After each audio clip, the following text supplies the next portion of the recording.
Comedian Kunal कामरा सध्या चांगला चर्चेत आलाय। कुणाल कामराने काही दिवसांपूर्वी महाराष्ट्राचे उपमुख्यमंत्री एकनाथ शिंदे यांच्यावर व्यंगात्मक गाणं गायलं। त्यानंतर महाराष्ट्राच्या राजकारणात एक मोठा ट्विस्ट आला। कुणाल कामराने उपमुख्यमंत्री एकनाथ शिंदे यांच्यावर अपमानास्पद टिप्पणी केल्याने शिंदे सेना चांगलीच आक्रमक झाल्याचं पाहायला मिळतं। शिवसेनेनं कुणाल कामराने चित्रीकरण केलेल्या स्टुडिओची देखील तोडफोड केली। मात्र हा कुणाल कामरा कोण आहे, त्याने आजपर्यंत कोणते वादग्रस्त विधान केले आहेत, हे सगळं आपण आजच्या व्हिडिओत पाहणार आहोत। नमस्कार, मी निरंजन आणि तुम्ही पाहायला सुरुवात केली इन्फोवारी। कुणाल कामरा हा भारतातील प्रसिद्ध स्टँड अप कॉमेडियन आणि सोशल मीडिया इन्फ्लुएन्सर आहे। 1988 साली जन्म झालेल्या कुणाल कामराने आपल्या करिअरची सुरुवात जाहिरात क्षेत्रातून केली। तर त्यानंतर त्याने 2000 मध्ये स्टँड अप कॉमेडी करण्याचा निर्णय घेतला। संपूर्ण भारतात कुणाल कामराचे अनेक शो होतात। कुणाल कामरा त्याच्या बिनधास्त राजकीय व्यंग्यासाठी ओळखला जातो। कामरा नेहमी सरकार, राजकारणी आणि प्रसिद्ध व्यक्तींवर आपल्या कॉमेडीच्या माध्यमातून टीका केली आहे आणि याच कारणामुळे तो नेहमी चर्चेत राहतो। 23 मार्च 2025 रोजी कुणाल कामराने एका कार्यक्रमात सोशल मीडियावर एक कविता सादर केली, ज्यामध्ये त्याने उपमुख्यमंत्री एकनाथ शिंदे यांच्यावर थेट निशाणा साधला। या कवितेत महाराष्ट्रातील 2022च्या घडामोडींचा उल्लेख आहे, जेव्हा शिंदे यांनी शिवसेनेतून बंडखोरी करून भाजपसोबत युती केली आणि मुख्यमंत्रीपद स्वीकारले।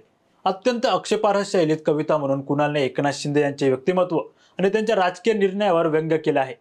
कवितेत पुढे महाराष्ट्राच्या राजकारणातील गोंधळाचा उल्लेख करण्यात आला आहे। कामराची ही कविता ठाकरे गटाचे खासदार संजय राऊत यांनी ट्विटरवर शेअर केली आणि त्यासोबत कुणाल की कमाल, जय महाराष्ट्र असं कॅप्शन लिहिले। राऊत यांच्या या कृतीमुळे शिंदे गटाचा पुरता संताप आणखीन वाढला। कुणाल कामराच्या कवितेनंतर शिंदे सेनेतील कार्यकर्ते पेटून उठले।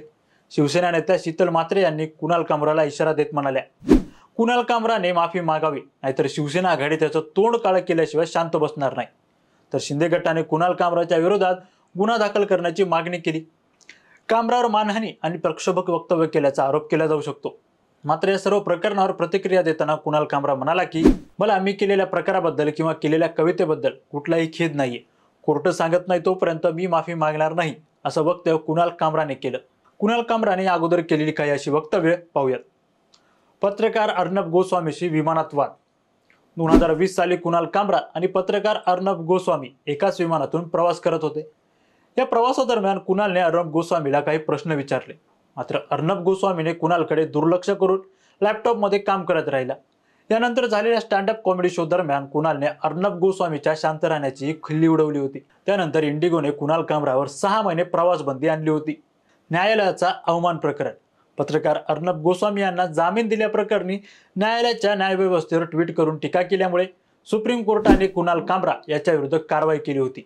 कुणाल कामराने धनंजय चंद्रचूड यांची खिल्ली उडवली होती। आत्महत्येस प्रवृत्त केल्याप्रकरणी अर्णब गोस्वामी यांची जामिनावर सुटका झाल्यानंतर कुणाल कामराने एक ट्विट केलं होतं। त्यामुळे कुणाल कामराने सर्वोच्च न्यायालयाची खिल्ली उडवत सर्वोच्च न्यायालय देशाचा सर्वोच्च विनोद असं म्हटलं होतं। एका मॉर्फ केलेल्या फोटोत ज्यात न्यायालय भगव्या रंगात भाजपचा झेंडा घेऊन फडकत होती। कुणाल कामराने माजी सरन्यायाधीश धनंजय चंद्रचूड यांची तुलना विमानातील प्रथम श्रेणीतील शॅम्पेन सर्व्ह करणाऱ्या फ्लाईट अटेंडंटशी केली होती। सर्वोच्च न्यायालयावर ब्राह्मण बनिया म्हणत टीका। मे 2020 कुणाल कामराने त्याच्या बी लाईक शो मध्ये सर्वोच्च न्यायालय ही ब्राह्मण बनिया असल्याची खोचक टीका केली होती। या प्रकरणी कुणाल कामराच्या विरोधात सर्वोच्च न्यायालयात याचिका दाखल करण्यात आली होती। कुणाल कामरावर या अगोदर दाखल असलेल्या प्रकरणात हस्तक्षेप अर्ज म्हणून याचिका दाखल करण्यात आली होती। अटॉर्नी जनरल के वेणुगोपाल यांनी सोशल मीडियावरून पोस्टद्वारे न्यायपालिका आणि न्यायाधीशांचा अवमान केल्याप्रकरणी कामरा विरुद्ध कारवाईला मंजुरी दिली होती। आणि आता परत एकदा कुणाल कामराने महाराष्ट्राचे उपमुख्यमंत्री एकनाथ शिंदे यांच्यावर आक्षेपार्ह गाणं गाऊन नवीन वादाला तोंड फोडलं आहे। आजचा व्हिडिओ कसा वाटला हे कमेंट करून नक्की कळवा आणि आमच्या चॅनल इन्फोवारीला लाईक, सबस्क्राईब आणि शेअर करायला विसरू नका। तुर्तास खूप खूप धन्यवाद।